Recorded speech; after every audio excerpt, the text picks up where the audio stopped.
wish it was. It's not. I think there were 2 or 3 made, one of which was complete. You couldn't take it apart. One which actually fired a flash, and one which did, in fact, take apart, as this one does. But if I do that now, I'll never get it together again. No. It used to take me so long to put it together in the picture, which was made about 22 years ago, I think, something like that. So it's probably best that it stays intact. I think it's best that it stays like that. Rests safely by your side. It was made by some fans, as a matter of fact, which was really an extraordinary thing to do, and very kind of them. They made an exact replica and sent it to me. A wonderful thing for you to have and keep. Well, I walked into the street in Dallas when I was promoting the film many, many years ago, Dallas of all places, and I forgot that I was carrying something which, to the eyes of people in the street, looked lethal. In fact, what happened was there was a very nervous and very angry policeman who caught sight of me walking out of the hotel onto the pavement to get into the car to go to the TV studio, carrying that. And he literally threw down on me. He didn't know it to clutch his neck or get a bulletproof vest on. He did that and said, drop it. I said, it's not a gun, you know, it's not a gun. He said, sure, drop it. In Dallas. I'm not surprised. Well, take your life into your own hands, literally. Now, you've been quoted as saying that you know Bond better than most. Now, why is that? Because Ian Fleming was my cousin, and we used to talk a lot together about his stories, and, of course, the central character, James Bond, and indeed about all the heavies, the villains, call them what you like, the bad people, his adversaries. And I can tell you one thing, that as far as I know, there's not one single name given to Bond's adversary which is not a real name. I mean, I have met a man called Scaramanga. In fact, there was a boy at Eton with Ian called Scaramanga, whom he disliked intensely. And so he made him the heavy in his book. And I'd met a Mr. Goldfinger, and I'd met a Mr. Blofeld, and I know that there are people in the East who are called No. So he certainly made up some of the ladies' names. We won't go into that. And as far as the men were concerned, though, they existed they all as names. existed. So when you are presented with a role like Scaramanga, a villain, how do you go about creating that villain, making him come to life? You know, I think, if I may unashamedly borrow a phrase from another actor, and a very distinguished one, Anthony Hopkins, he came out with a wonderful quote the other day, and I'm going to use it as often as I can. He said, I don't play villains, I play people. And that's true. Now, you get a character like Scaramanga. Of course, you are naturally controlled to a great extent by what is in the script and what the director wants you to do, and of course by the story, because that's saying. But what was interesting about that particular part, as far as I was concerned, and I think also, hopefully, as far as the public was concerned, is that he wasn't a straight down the middle, 100% deep-dyed villain. No, there was a lot of charm. He had other qualities. Well, the dark side of Bond, you see. Yes, yes, and of course. he could be amusing, he could be entertaining, he appealed to the ladies, which was very nice for me when we were shooting, and at the same time, totally lethal, and you knew it. You saw that little clip just now.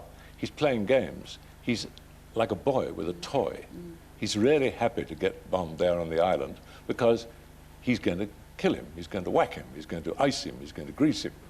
You know, he's going to clip him, to use all the many phrases.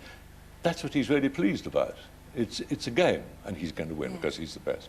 Let's go on now to your relationship with the horror side of the industry, and Dracula in particular. Where did all that begin for you? Well, as far as I was concerned, the first picture of that kind, it comes under the heading of horror. It's a word I hate. And Boris Karloff, who was a very close friend and a wonderful actor, also disliked it. I think it's terrorism without risk as far as the audience is concerned.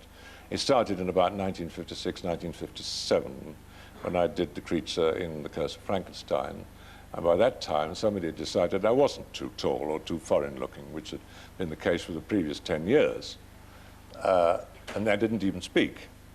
And then this particular film was so successful, the Frankenstein picture, which was the first Hammer film made in color in that genre, in that area, that they suddenly thought, well, we'll go on with the other Gothic stories. And for some reason, they asked me to play the immortal, in every sense, the immortal Count. And, well, it happened. It happened.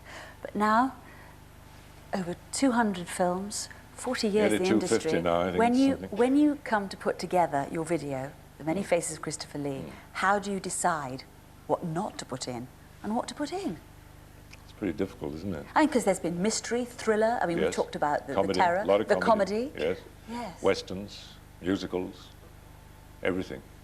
Everything. How did you go about selecting what to put onto the video? Obviously, it's what I like best. This particular video, which, as you say, is called The Many Faces of Christopher Lee. I'm wearing my Warwickshire face today.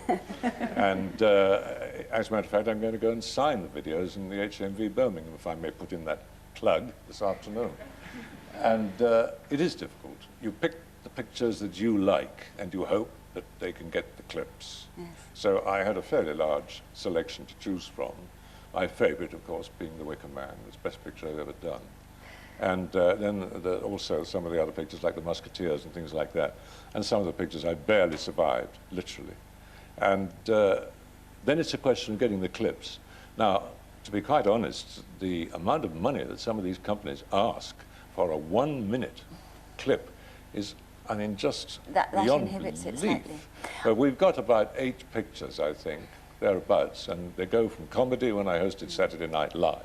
I mean, that's Steven Spielberg picked you up from that, Steven was didn't in he? the audience in the studio, and I was the host that evening, and with John Belushi, Dan Aykroyd, and Bill Murray, and the girls, of course, Gilda Radner, Lorraine Newman. And I didn't understand these things at the time. It was in 1978, and I was living in the States, so I had to fly from LA to New York. It had a 39 share. Well, that didn't mean anything to me until the producer said that was between 30 and 35 million watching. And, well, you can't think of that. If you're talking into a camera, which on occasions in that show you do, you're talking to one person, just like I'm talking to you. Yes. But it was the most important thing that's ever happened to me, I think. And that's on there as well. Thank you so much for being with us today, Christopher. And when you do the many more Faces of Christopher Lee, I hope you'll come back. There's enough and for talk one to or us two again. more. Thank you very much indeed. Not at all. Ladies and gentlemen, Pleasure. Christopher Lee.